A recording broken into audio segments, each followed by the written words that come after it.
Hi viewers, welcome to our channel. ప్రస్తుతం మనతో పాటు భరద్వాజ్ గారు సీనియర్ జర్నలిస్ట్ ఉన్నారు. వారితో ఒకసారి మాట్లాడదాం. నమస్కారం సార్. నమస్తే అండి. సార్, ఇటు లోకేష్ గారిని డిప్యూటీ సీఎం చేయాలి అన్న ప్రతిపాదన అటు టీడీపీ నేతల నుంచి, కార్యకర్తల నుంచి గట్టిగా రావడం మనం చూస్తున్నాం. సో చంద్రబాబు నాయుడు గారి పైన ఒక ప్రెషర్ కూడా వాళ్ళు క్రియేట్ చేస్తున్నారు. అయితే ఇప్పుడు లోకేష్ గారు డిప్యూటీ సీఎం అవ్వడం అన్నది ఇటు పవన్ కళ్యాణ్ గారికి ఒక ప్రమాదం అని చెప్పేసి ఇక్కడ వీళ్ళు కూడా ఫీల్ అవుతున్నట్టుగా తెలుస్తుంది. అయితే ఇంటర్నల్ గా పవన్ కళ్యాణ్ గారిని కాపాడుకోవడానికి కాపులంతా ఏకం కావాల్సిన అవసరం ఉంది అని చెప్పేసి ఒక నినాదం అయితే సోషల్ మీడియాలో లేకుంటే వాళ్ళు ఇంటర్నల్ గా ప్రచారం చేసుకుంటున్నారని చెప్పేసి కూడా బలంగా వినిపిస్తుంది సార్. మరి కాపులంతా ఏకమై పవన్ కళ్యాణ్ గారిని కాపాడుకోగలుగుతారా ఈ పొలిటికల్ రైవర్లీలో అని చెప్పేసి మాట్లాడుతున్నారు సార్. మరి చర్చకు వచ్చింది, మీరేం చెప్తారు సార్? అంటే ఒక కమ్యూనిటీకి మాత్రమే నాయకుడైన వాడు సీఎం అవ్వలేడు అనేది వాస్తవం. ఓకే, సీఎం కావాలి అంటే కమ్యూనిటీ బలం ఉండాలి, దాంతోపాటు ఒక ఐక్య సంఘటన ఉండాలి. ఇతర కులాలతో ఒక ఐక్య సంఘటన కూడా అవసరం. ఈ ఐక్య సంఘటన దిశగా వెళ్ళాలి తప్ప ఎక్కడా కూడా అవతల వాళ్ళని రెడిక్యూల్ చేస్తూ మాటలు కూడా జారకూడదు. ఆ జాగ్రత్త తీసుకోవాలి. కానీ ఇక్కడ కాపు కమ్యూనిటీ అనే పేరుతో కొన్ని పోస్టులు కనిపిస్తున్నాయి. వీళ్ళు ప్రధానంగా మాట్లాడుతున్న అంశం ఏంటంటే ఒకవైపు అటువైపు టీడీపీ వైపు నుంచి లోకేష్ని యాక్టివేట్ చేయాలి అని తెలుగుదేశం పార్టీ పరిరక్షకులు, తెలుగుదేశం పార్టీ బలంగా ఉండాలని కోరుకుంటున్నటువంటి శ్రేయోభిలాషులు వీళ్ళందరూ కూడా మాట్లాడుతున్నారు.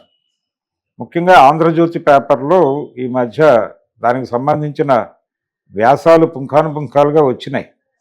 అంటే చంద్రబాబు నాయుడు గారు సెకండరీ లీడర్షిప్ను ప్రమోట్ చేయాలి, ఎందుకంటే ఆయన వయసు ఇచ్చారు. సెకండరీ లీడర్షిప్ను ప్రకటించాలి, ప్రకటించి ముందుకు నడిపించాలి. ఈ రెండు పనులు తెలుగుదేశం పార్టీ భవిష్యత్తు కోసం చేయాలి అని డిమాండ్ చేస్తున్నారు తప్ప ఇంకెవరినో కంట్రోల్ చేయాలని కాదు. అది ఒకటి గమనించాలి. అయితే దీనిలో అవతల వాళ్ళని థ్రెట్గా ఫీల్ అవుతున్నారా అంటే ఫీల్ అవుతున్నారు, అది కూడా ఉంది. ఎందుకు ఫీల్ అవుతున్నారు?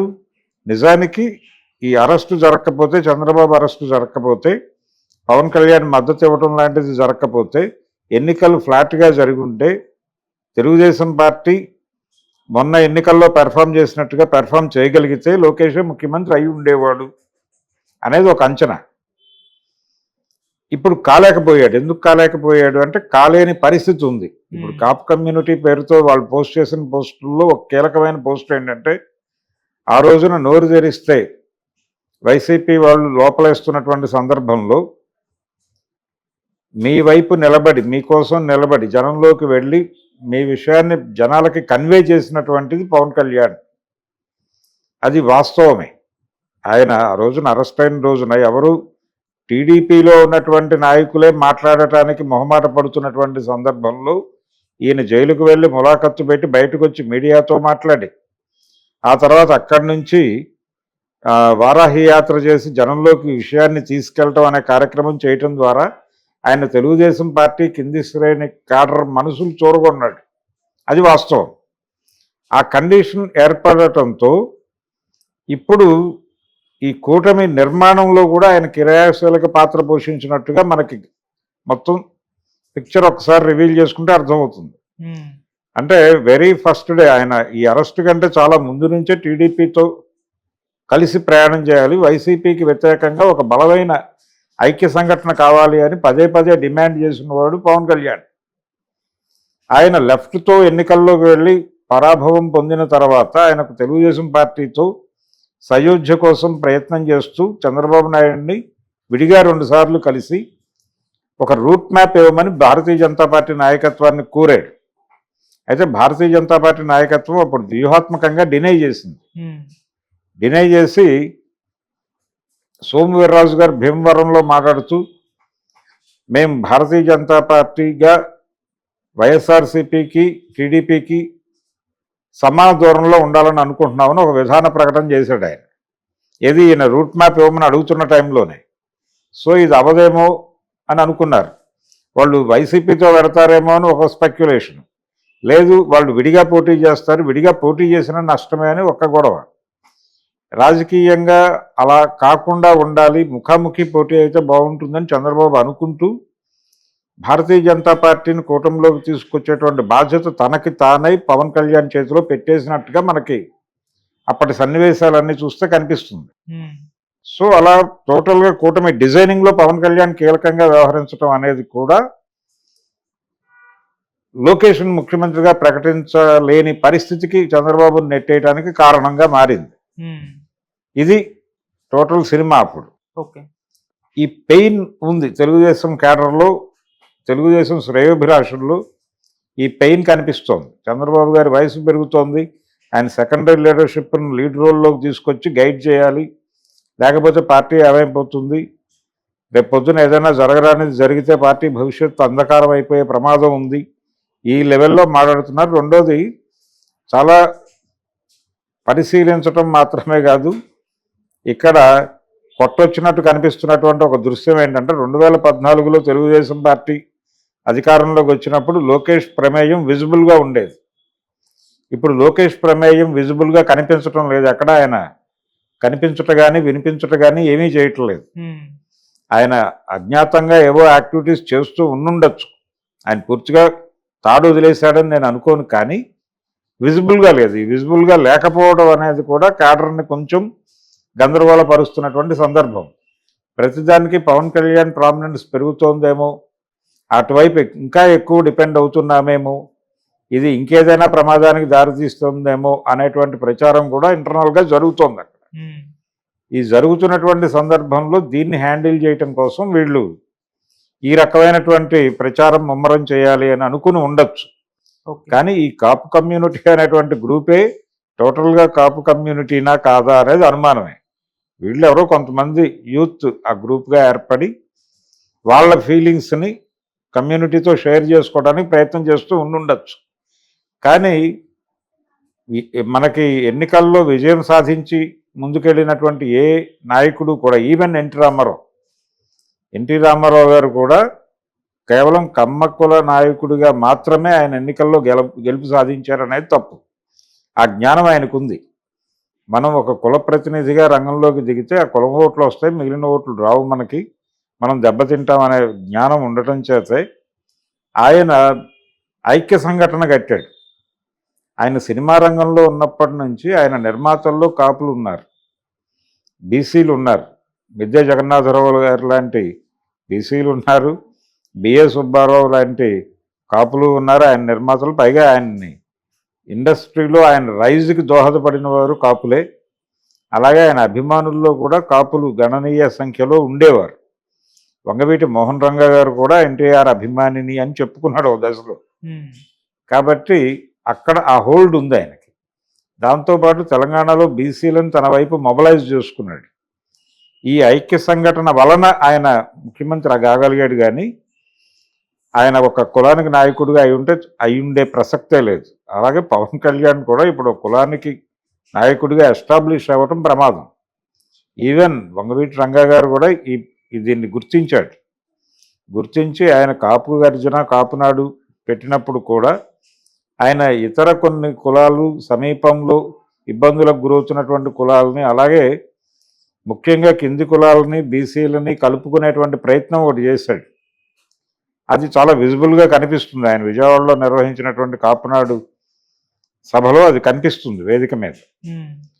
అందుకని ఆ ఐక్య సంఘటన వ్యూహంలోకి వెళ్ళాలి తప్ప ఇలా తమ నాయకుడిని ఒక కమ్యూనిటీకి పరిమితం చేస్తే. అలాగే వంగవీటి రంగా బ్రాహ్మణ సామాజిక వర్గంతో కూడా చాలా సన్నిహిత సంబంధాలు నేర్పాడు, వాళ్ళకి చాలా ప్రాధాన్యత ఇచ్చాడు. వాళ్ళకి ఏ సమస్య వచ్చినా తాను వెళ్ళి నిలబడేవాడు. ఇదంతా వ్యూహమే. ఈ వ్యూహం ఐక్య సంఘటన వ్యూహంలో భాగంగానే ఇలా వ్యవహరించేవాడు ఆయన. కాబట్టి ఈ ఐక్య సంఘటన లేకుండా ఒక కులానికి నాయకుడిగా ప్రకటించేస్తే ప్రమాదాలు సంభవిస్తాయి. దాన్ని ఈ కాపు కమ్యూనిటీ అనేటువంటి యూత్, వీళ్ళు డెఫినెట్గా యూతే, వాళ్ళు కొంచెం ఎంతూజియాజంతో ఉన్నారు. అలాగే జనరల్గా ఉండేటువంటి ఒక ఫైర్తో ఉన్నారు వాళ్ళు. ఆ ఫైర్ కరెక్టే, కానీ ఆ ఫైర్ని కరెక్ట్ డైరెక్షన్లో తీసుకెళ్ళి పవన్ కళ్యాణ్కి ఒక ఐక్య సంఘటన ఏర్పాటు చేయాల్సినటువంటి అవసరం ఉంది. ఇప్పుడు ఆయన్ని ప్రస్తుతం అధికారాన్ని పంచుకున్నటువంటి కులాలను వదిలిపెట్టేసి అధికారంలో ఏ రకమైన వాటా లేకుండా కేవలం బాధితులుగానే ఉండిపోయినటువంటి అనేక కులాల మద్దతుని అటువైపుకి డైవర్ట్ చేసి ఒక ఐక్య సంఘటన, ఒక విస్తృత ఐక్య సంఘటన నిర్మించగలిగితే ఆయన వీళ్ళ కోరిక నెరవేరుతుంది. కాబోయే సీఎం, ప్రజెంట్ డెప్యూటీ సీఎం అన్ని ఒక నినాదం ఇచ్చారు వీళ్ళు. అది సాకారం అవుతుంది. దాంతోపాటు వీళ్ళు ఇంకొక మాట అంటున్నారు, రాష్ట్రానికి ఒకడే డెప్యూటీ సీఎం అని. ఎందుకు ఈ ఒకడే డెప్యూటీ సీఎం అనే నినాదం ఇస్తున్నారంటే అటువైపు నుంచి లోకేష్ని డెప్యూటీ సీఎం చేయాలి అనేటువంటి ఒక డిమాండ్గా నడుస్తోంది. అయితే ఇవి అటు నుంచి డిమాండ్స్ వస్తున్నాయి కానీ చంద్రబాబు నాయుడు గారు రియాక్ట్ కావడం లేదు. దీని మీద ఆయనకు తెలుసు ఇది కొంచెం ఇబ్బందికరమైన సందర్భం కాబట్టి ఇప్పుడు దీన్ని కెలకకూడదు అనే జ్ఞానం ఉంది ఆయనకి. అందుకని వ్యూహాత్మకంగా మౌనం వహిస్తున్నాడు. కానీ ఈ జరుగుతున్నటువంటి వ్యవహారాలన్నీ ఆయన దృష్టిలో ఉన్నాయి. ఆయన దృష్టి లేకుండా ఇవన్నీ జరగటం లేదు. ఆయనకు తెలిసే కాన్షియస్గానే ఆయన యాక్సెప్టెన్సీతోనే నడుస్తున్నాయి.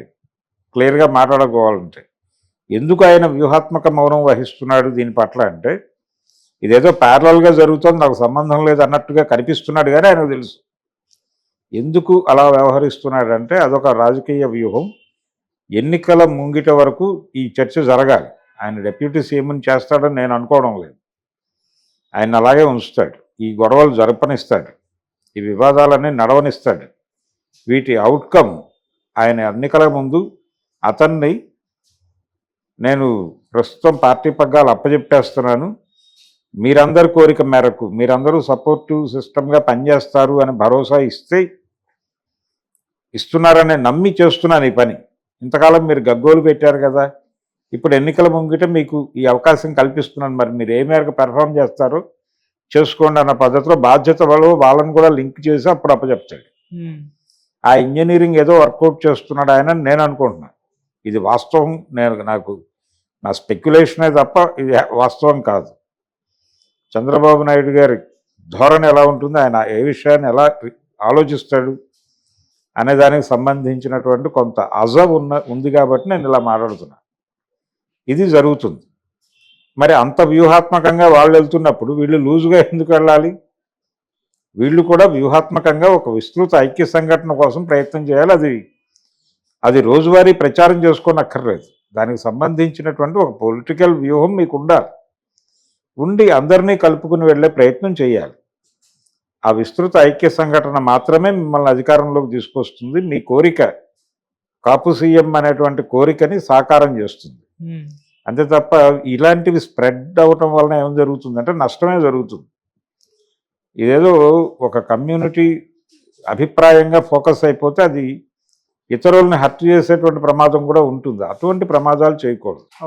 ఓపెన్ డయాస్లో మాట్లాడాల్సిన విషయాలు ఓపెన్ డయాస్ మీద మాట్లాడాలి. ఇంటర్నల్గా వాళ్ళు కూర్చుని మాట్లాడుకునేటప్పుడు మాట్లాడుకునేవి మాట్లాడాలి. ఇవి ఇంటర్నల్గా మాట్లాడుకోవాల్సిన విషయాలు. వీటిని ఎక్స్టర్నల్గా మాట్లాడితే ప్రమాదం. మీరు గ్రూపులు నిర్వహించకండి వాట్సాప్లో.